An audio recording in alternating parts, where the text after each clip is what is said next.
Hola, buenos días o buenas tardes, eh, queridos alumnos de la Universidad Católica, Facultad de Ciencias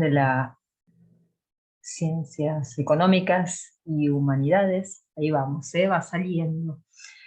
¿Cómo están? Espero que bien. Bueno, eh, para no perder el tiempo y para que estas charlas o estos videos sean lo más acotaditos posible, eh, vamos a continuar hoy con el tema de las fuentes del derecho laboral.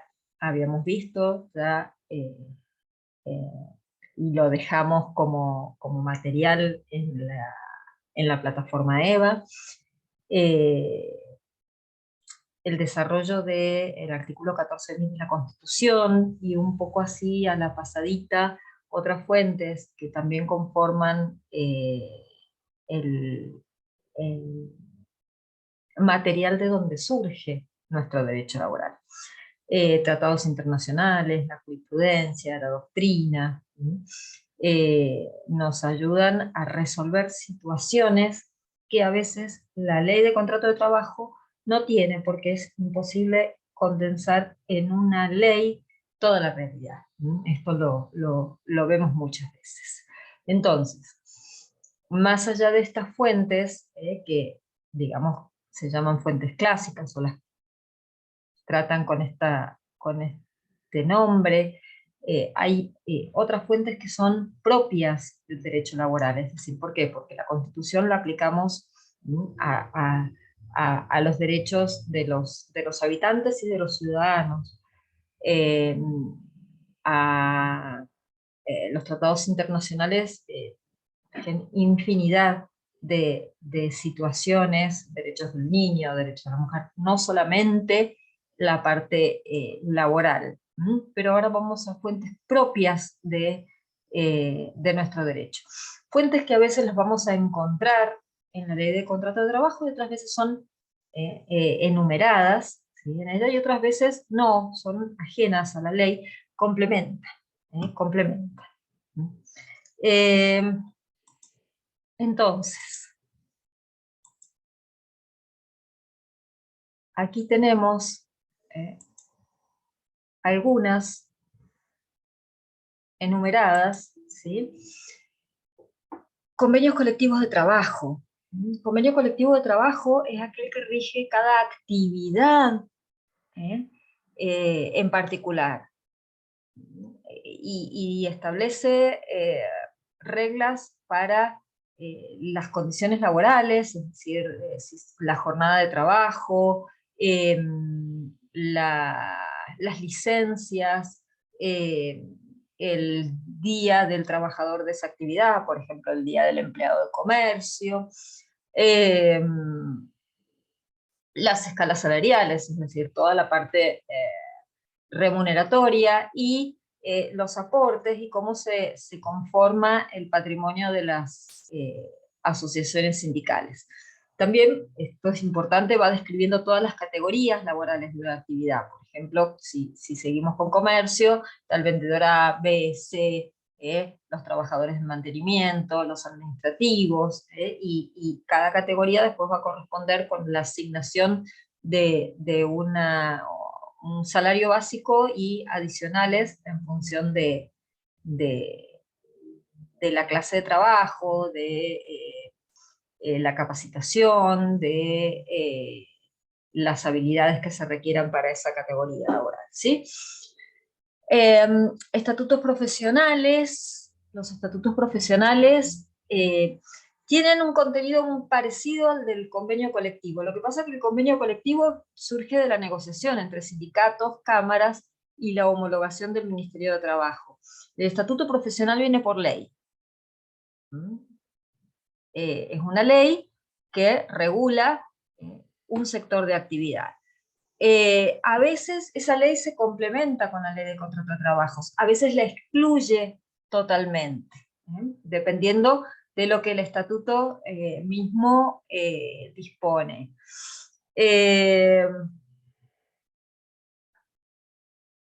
Estoy pensando en algunos ejemplos. Bueno, para los chicos está el estatuto del futbolista profesional, del periodista deportivo, estatuto de los viajantes, por ejemplo. Los viajantes tienen un caso, es una situación particular porque tienen estatuto y tienen convenio colectivo. Tienen las dos regulaciones, se complementan, no se excluyen. En derecho laboral, siempre se trata de utilizar las normas que son más favorables a los trabajadores. Entonces, frente a dos normas que las podemos ver, que parece que tuvieran el mismo rango, ¿no? O el mismo contenido, siempre se busca lo que es más favorable al trabajador.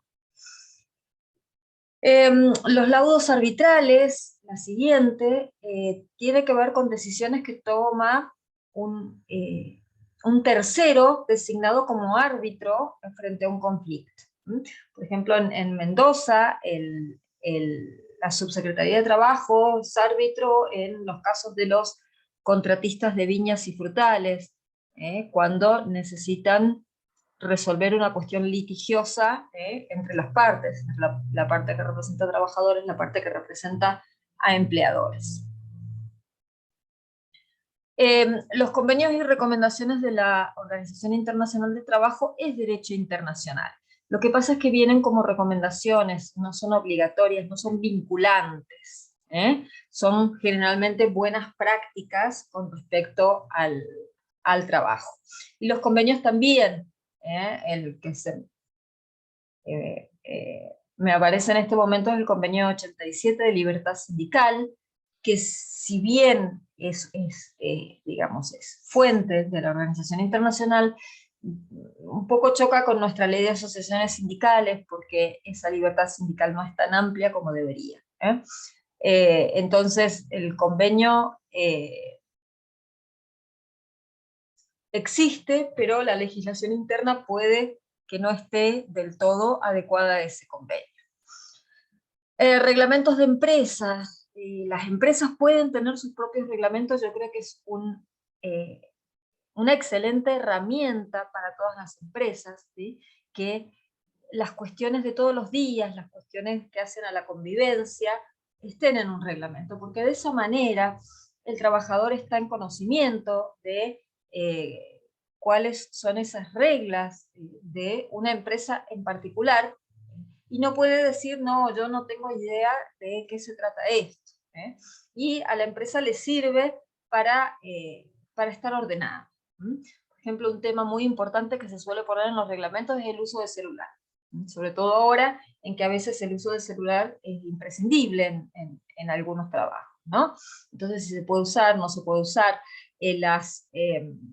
las inasistencias, cuál es el mecanismo para avisar de algún problema que tiene el trabajador y que no puede ir a trabajar. Todas estas son cuestiones que es muy útil establecerlas a través de un reglamento. Y los usos de empresas son las costumbres, aquellas que por ahí no están escritas, pero que es el modo de trabajar en la empresa. Por ejemplo, el orden al finalizar la tarea, que en realidad es una disposición de higiene y seguridad, pero bueno, muchas veces no se contempla. Determinados festejos, determinadas, por ejemplo, realizar, no sé, un asado para el Día del Trabajador. Son costumbres, ¿no? Que cuando no se dan, por ahí los trabajadores se quedan esperando a ver qué pasó. Tienen que ver también con la particularidad de cada empresa. Y llegamos a los principios del derecho del trabajo. Son importantísimos porque, como decíamos antes, cuando a veces no tenemos en la ley una solución para un caso determinado, y lo vamos a buscar acá. Lo vamos a buscar en en los principios. Es el modo de completar, integrar la legislación, y nos va dando cuenta de esa lógica que tiene la ley. Hablamos en clase muchas veces de decir el derecho laboral es lógico. Es lógico porque es como que tiene un razonamiento que, si lo vamos captando, bueno, podemos entender cómo va resolviendo la ley determinadas situaciones y cómo la podemos resolver en caso que la ley no lo haga. Tiene que ver con valores que son subyacentes a las normas. Nosotros también hablamos a veces de que, bueno, el derecho laboral surge de una realidad. Entonces, cuando es la sociedad la que expresa sus necesidades para que después esto se plasme en una regulación, siempre tiene un contenido de valores, que son los que prioriza esa sociedad, ese grupo, y después se consagran en una ley, en este caso la ley de contrato de trabajo, pero siempre tiene un contenido que va más allá de una regulación o de la letra de la ley. Tiene un trasfondo que tiene que ver con los valores, con una fundamentación axiológica. Los podemos definir como pautas superiores que emanan de la conciencia social, sobre la organización jurídica que una sociedad necesita, y que fundamentan un determinado orden jurídico. Y entre las funciones están estas, ¿no? Orientan al juez o al intérprete. Acá está.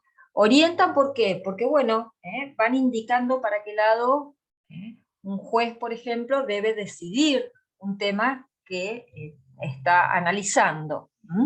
Integrativa, cuando cubre esos vacíos que a veces deja la ley. Es interpretadora porque también nos ayuda a entender el sentido de la ley. A veces las leyes, como son generales, son para todos,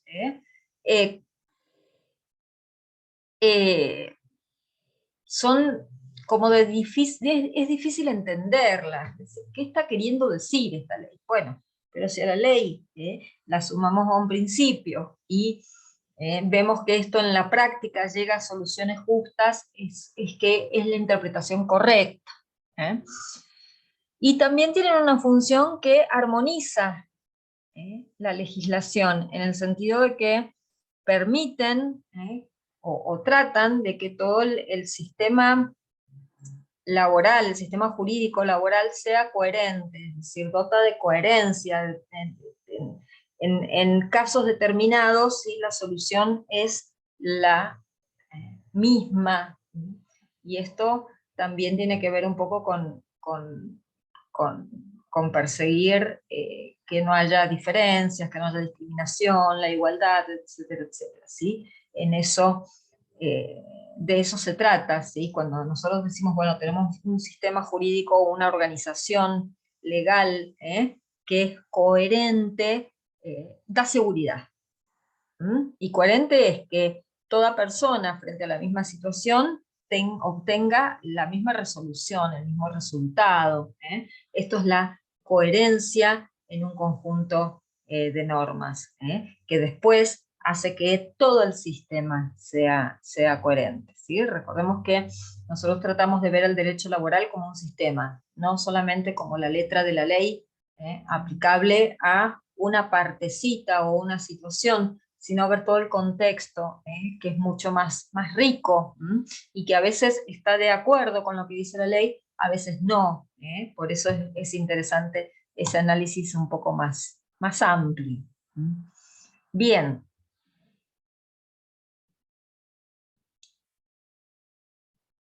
Vamos a analizar este principio, que es el más importante. Después vienen otros, ¿no? Pero bueno, principio protectorio es como el básico, detrás de él es como que están todo el resto de los principios. Es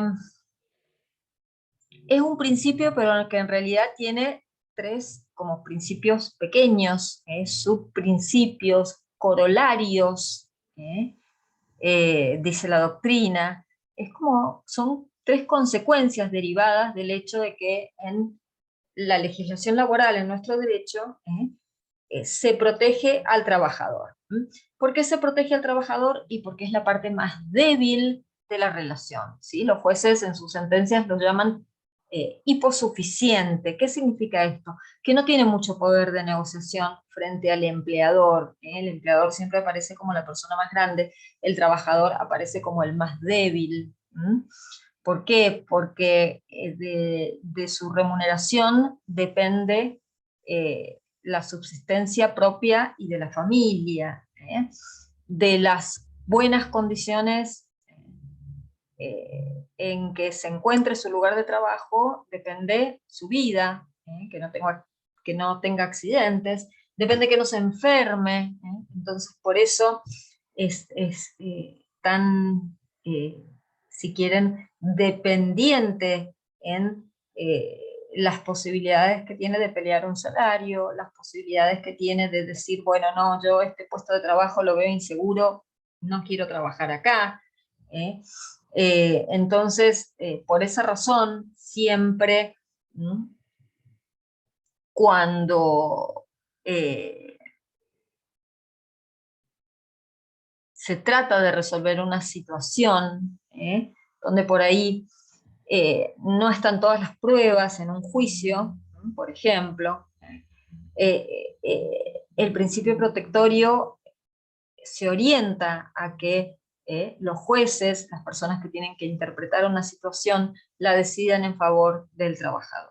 Un trabajador que estaba en negro, por ejemplo, que no puede probar toda la jornada que trabajaba todos los días, pero bueno, lleva a sus testigos, y sus testigos dicen que sí, lo veían en un lugar, lo veían en la tarde, por ejemplo, lo veían que hacía tareas determinadas, ¿sí? Y bueno, por otro lado, el empleador, como estaba en negro, no tiene un recibo, no tiene absolutamente nada que compruebe que esa persona estaba trabajando ahí o no, en un horario, etcétera, etcétera. Bueno, entonces en esos casos resuelven en favor del trabajador, ¿sí? Porque pedirle al trabajador una prueba más rigurosa con respecto al hecho del trabajo, por ahí sería también eh,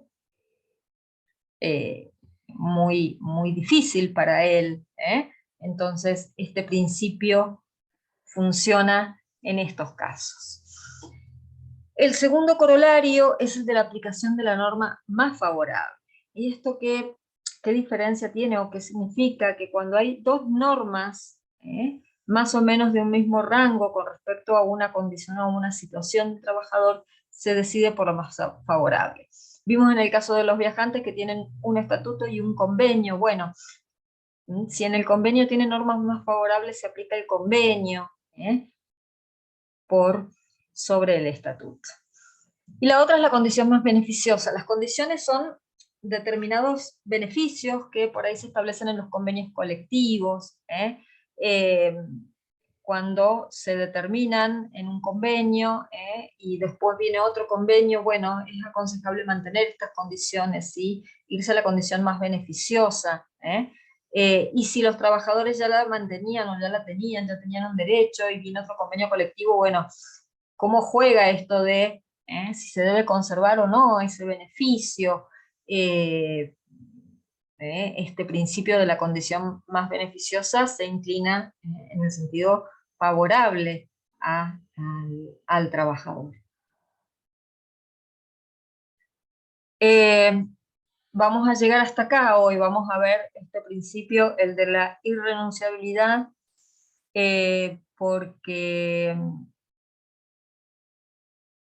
también es importante a los efectos de las remuneraciones, ¿no?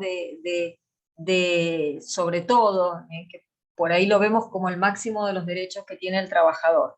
También se puede extender al resto de los derechos, pero si lo vamos a ir analizando, vamos a ver que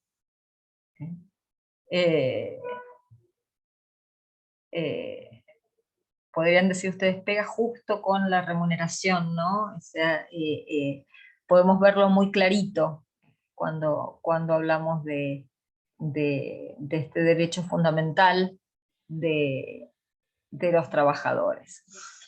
¿Qué significa irrenunciabilidad? Los derechos de los trabajadores son irrenunciables. Esto se relaciona con lo que dijimos antes de ese escaso poder de negociación que tienen. Bueno, para proteger que el trabajador no pueda resignar su remuneración, que no pueda resignar poner en riesgo su vida frente al trabajo, la ley dice, bueno, no, ojo, los derechos que adquiere ese trabajador son irrenunciables. Pero como este enunciado, digamos, es como muy genérico, es decir, bueno, vamos a ver que si bien el principio general es la irrenunciabilidad, hay excepciones. Hay excepciones. ¿Por qué? Porque puede haber algún crédito o algún derecho que se pueda transar. El concepto de la transacción es un concepto del derecho civil, esto de que las dos partes renuncien a alguna obligación que es litigiosa, es decir, algo que no está tan clarito y que los lleva a un litigio, cediendo ambos en parte de su reclamo para llegar a una solución transaccional. Cada parte resigna algo y llegan al acuerdo. La conciliación es más o menos parecida en el sentido que también hay un acuerdo y generalmente participa un tercero que es un conciliador. Y en los acuerdos conciliatorios generalmente se hacen transacciones recíprocas, es decir, para llegar a la conciliación cada parte resigna algo. En Mendoza está la oficina de conciliación laboral, que depende de la subsecretaría, que ahí se hacen acuerdos en sede administrativa, si no se hacen también en sede judicial. Son los acuerdos válidos, digamos. ¿Por qué?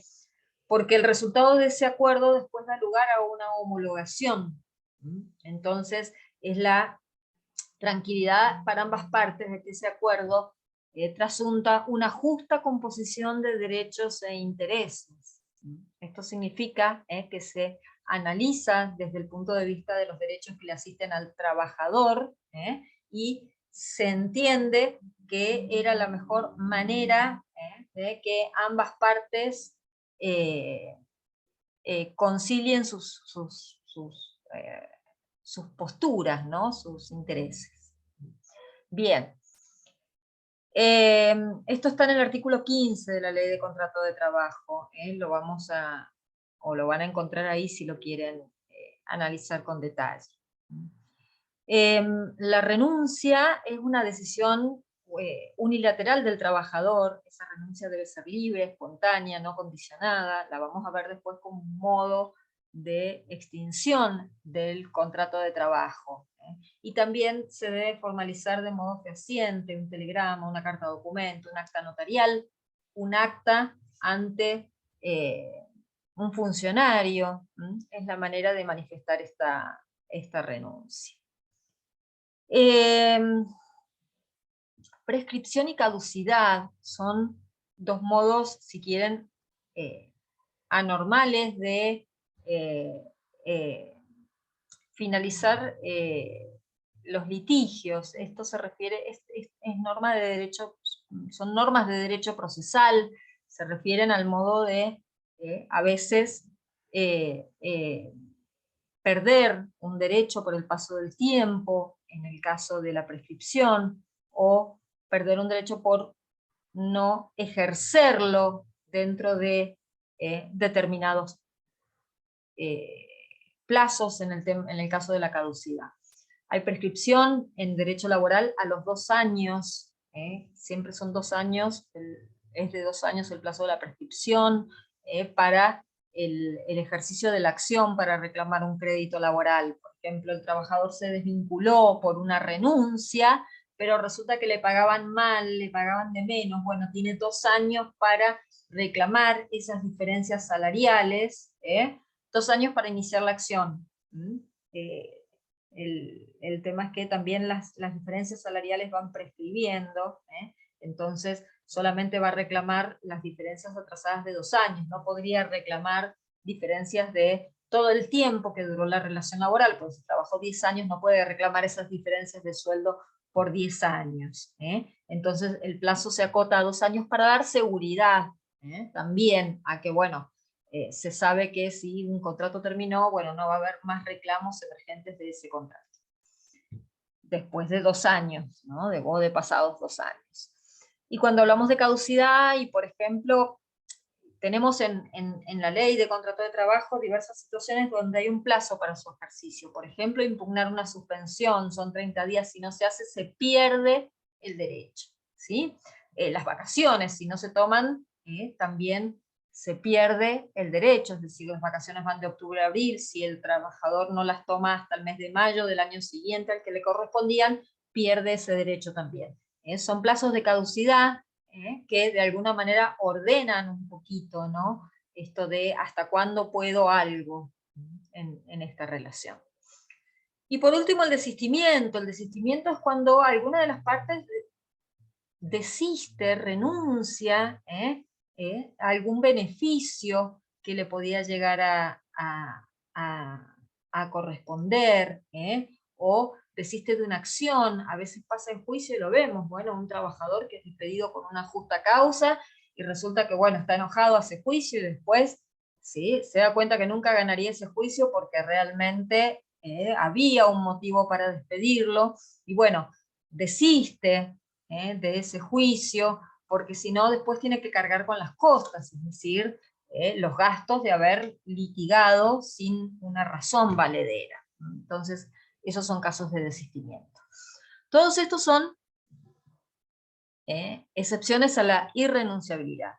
Vamos a ver con respecto a la remuneración, que es cierta doctrina, no habla de irrenunciabilidad de las remuneraciones porque eso es imposible, lo que el trabajador percibe es irrenunciable, pero a veces hablan de la palabra disponibilidad con respecto a la remuneración, en los casos en que, por ejemplo, un trabajador gane mucho más del mínimo que le corresponde, ¿no?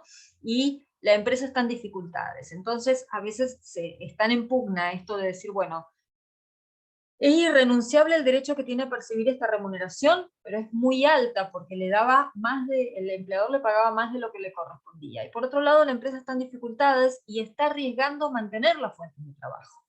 Entonces, a veces se puede decir, bueno, ese trabajador puede disponer de ese plus de remuneración que recibía en función de conservar el trabajo. Es decir, ¿cuál sería el mal menor? Cobrar un poco menos y seguir trabajando frente a la posibilidad cierta, por ejemplo, de que pierda directamente su trabajo. Entonces, en esos casos, la doctrina considera que podría haber algo que se llama disponibilidad y no irrenunciabilidad. Pero bueno, son cuestiones que por ahí las vamos a poder hablar presencialmente, porque son un poquito más complejas. Hasta acá llegamos hoy con los principios, nos quedan el resto, que si nos permite el cronograma de clases los vamos a ver presenciales, si no los vamos a desarrollar a través de un próximo video. Los saludo a todos afectuosamente, espero que nos podamos encontrar pronto y que todas las dudas que les deje los temas tratados acá, como en los videos anteriores, como alguna ejercitación o alguna actividad de refuerzo, quedan en la plataforma después de que se sube el video para que puedan, a ver, entre comillas, ¿no? Estar entretenidos con estos temas. Nos encontramos pronto entonces.